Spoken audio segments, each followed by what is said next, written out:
তো পৃথিবীতে আল্লাহ পাক সকল মাখলুকাতকে পৃথিবীতে নাজ নিয়ামত দিয়ে আল্লাহ পাক ভরপুর করে দিয়েছেন। এত নিয়ামত দিয়েছেন যে দেখেন একটা জমিতে প্রত্যেকটা প্রাণীর জন্য খাবার আল্লাহ পাক তৈরি করে দিয়েছে। মানুষের জন্য যেমন, পশু পাখির জন্য তেমন। একটা জমিতে মানুষ যেগুলো খায় এগুলো খাবারের মধ্যে পশু পাখির খাবার আল্লাহ পাক ব্যবস্থা করে দিয়েছে। পশু পাখিরা কোনোদিন খাবারের জন্য মারামারি ফাইট করে না, কাউকে ঠকায় না। তো সুতরাং আল্লাহ সুবহানাহু ওয়া তাআলা এই পৃথিবীর ভারসাম্য বজায় রেখেছেন, কিয়ামত অবধি থাকবে কিছু নেককার বান্দাদের নেক আমলের কারণে। তো নেক আমলটা কি? নেক আমলের মধ্যে সবচেয়ে বড় নেক আমল আল্লাহ পাক বলেন, ইয়া আইয়ুহাল্লাযীনা আমানুস্তাঈনু বিস-সাবরি ওয়াস-সালাহ। ও মুমিন ঈমানদাররা, তোমরা সবর ইখতিয়ার করো নামাজের মাধ্যমে। ঈমানদারদের প্রথম পরিচয় হলো নামাজ আদায় করা। জোরে বলেন কি? নামাজ আদায় করা। নামাজ হলো এত বড় একটা ইবাদত। আল্লাহর হাবিব মুহাম্মদ আরবি সাল্লাল্লাহু আলাইহি ওয়াসাল্লাম বলেন, আউয়ালু মা ইউহাসাবু বিহিল আবদু ইয়াওমাল কিয়ামাতিস সালাহ। কিয়ামতের কঠিন মুসিবতের সময় প্রথম যে হিসাব হবে সেটা হলো নামাজের হিসাব। আল্লাহ সুবহানাহু ওয়া তাআলা বলেন, হুদাল্লিল মুত্তাকিন আল্লাযীনা ইউমিনুনা বিল গায়বি ওয়া ইউকিমুনাস সালাত। কোরআনকে আল্লাহ পাক হেদায়েত স্বরূপ নাযিল করেছেন মুত্তাকিনদের জন্য। সুবহানাল্লাহ বলেন। মুত্তাকিনদের সিফাত বর্ণনা করা হয়েছে। হুদাল্লিল মুত্তাকিন কারা? আল্লাযীনা ইউমিনুনা বিল গায়বি ওয়া ইউকিমুনাস সালাত, যারা নামাজ আদায় করে। সুতরাং নামাজ সকল প্রকার অন্যায় কাজ থেকে মানুষকে বিরত রাখে। অন্যত্র আল্লাহ পাক বলেন, ইন্নাস সালাতা তানহা আনিল ফাহশাই ওয়াল মুনকার ওয়া লাযিকরুল্লাহি আকবার। প্রত্যেকটা কাজ থেকে নামাজিকে বিরত রাখে। সুবহানাল্লাহ। নামাজ সাহাবা ইকরাম রাদিয়াল্লাহু তাআলা আনহুম আজমাইন, নবী সাল্লাল্লাহু আলাইহি ওয়াসাল্লাম সালাতুল কুসুফ, সালাতুল খুসুফ, সালাতুল ইস্তিখারা থেকে শুরু করে ছোট ছোট কাজ যেগুলো মানুষ সম্পাদন করে, এগুলোর জন্য নবী সাল্লাল্লাহু আলাইহি ওয়াসাল্লাম নামাজ পড়ে পড়ে দোয়া করেছেন। হাদিসের মধ্যে আছে যে সাহাবা ইকরাম রাদিয়াল্লাহু তাআলা আনহুম আজমাইনদের স্যান্ডেলের ফিতা ছিঁড়ে গিয়েছে। তারা সালাত আদায় করে আল্লাহর কাছে দোয়া করছেন, আল্লাহ আমার এই হালত, আমি কিভাবে এটাকে সমাধান করব, আল্লাহ তুমি সহজ করো। সুবহানাল্লাহ। আর আমরা বড় মুসিবতের মধ্যে যদি পড়ে যাই, নামাজ তত কাজা আমাদের জন্য।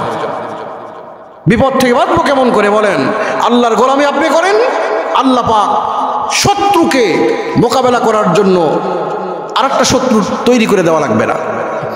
আপনি এবং আমি পুরো পৃথিবীর সমস্ত মুসলমান যদি আল্লাহর গোলামি যথাভাবে করতে পারি, শত্রু এমনি। কারণ আল্লাহ পাকের বাহিনীগুলো আছে না নাই বলেন? এমন এমন বাহিনী আছে যে বাহিনী আব্রাহাকে ধ্বংস করার জন্য কামান লেগেছিল কি? কামান লাগেনি। ছোট ছোট পাখি, গত জুমাই বলেছিলাম, ছোট ছোট পাখিগুলো আল্লাহ পাক মিসাইলগুলো তাদের মুখের মধ্যে দিয়ে দিয়েছিলেন। ছোট ছোট পাথর, এই পাথরগুলো এই হস্তি বাহিনীর উপর যখন ফেলে দিয়েছিলেন, বড় বড় সৈন্য দাঁড়ানো লাগেনি, ছোট পাখির মোকাবেলা করতে পারেনি আব্রাহা, ধ্বংস হয়েছে। নমরুদ নিজেকে ইলাহ মনে করেছিল, তাকে ধ্বংস করার জন্য আল্লাহ পাক কামান সেট করা লাগেনি। সুবহানাল্লাহ বলেন। একটা ক্ষুদ্র প্রাণী, একটা মশা, ল্যাংড়া একটা মশাকে তার নাকের মধ্যে দিয়ে ঢুকে মস্তিষ্কের মধ্যে আল্লাহ পাক দিয়ে দিয়েছিলেন। সে আর চড়তে পারেনি, তার ইন্তেকাল হয়েছে।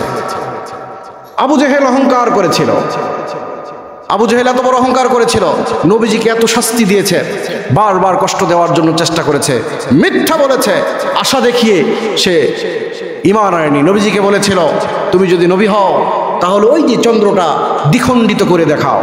আল্লাহু আকবার বলেন। নবী সাল্লাল্লাহু আলাইহি ওয়াসাল্লাম জমিন থেকে আসমানের এই চন্দ্রের দিকে এমন করে হাত দিয়ে ইশারা করেছিলেন, ইনশাক্কাল কামার। আল্লাহ পাক চন্দ্রকে দ্বিখণ্ডিত করে দেখিয়ে দিয়েছেন। সুবহানাল্লাহ। কিন্তু তাও সে ঈমান আনেনি, অহংকার করেছিল। তাকে ধ্বংস করার জন্য বীর মুজাহিদরাও যুদ্ধের ময়দানে ছিলেন, বড় বড় শক্তিশালী বীররা ছিলেন, কিন্তু তাদের প্রয়োজন হয়নি। দুইজন শিশু মুআজ এবং মুআওয়াজ, হাদিসের মধ্যে আছে, তারা দুইজন খোঁজ করে, তারা দুইজন চিনতেও না, আবু জেহেলকে চিনত না। পরিচয় নিল যে আবু জেহেল কোনটা, নবীজির দুশমন, সহ্য করতে পারি না আমরা, তাকে হত্যার জন্য আমরা এসেছি। দেখে দেওয়া হলো, বাস পাখির মতন তারা গিয়ে আবু জেহেলকে আক্রমণ করে হত্যা করে দিয়েছে। সুবহানাল্লাহ। তা আল্লাহর সাথে যারা দুশমনি করেছে, যারা ইসলামকে নিয়ে ব্যঙ্গ করেছে। শুধু তাই নয়, মানুষকে যারা কষ্ট দিয়েছে আল্লাহ পাক তাদেরকে ছোট ছোট ক্ষুদ্র ক্ষুদ্র প্রাণীকে তাদের পিছনে লেগে দিয়ে তাদেরকে ধ্বংস করে দিয়েছে। বড় বড় কোনো বাহিনী লাগেনি আল্লাহ। এই জন্য এখনো সেই বাহিনী আছে না নাই বলেন? অবশ্যই আছে। এই জন্য ভাইয়েরা আমার, মুমিনদের প্রথম যে সিফাত গুণ হবে তারা হবে নামাজ আদায় করা। নামাজ আদায় করলে সকল প্রকারের পেরেশান আল্লাহ পাক দূর করবেন।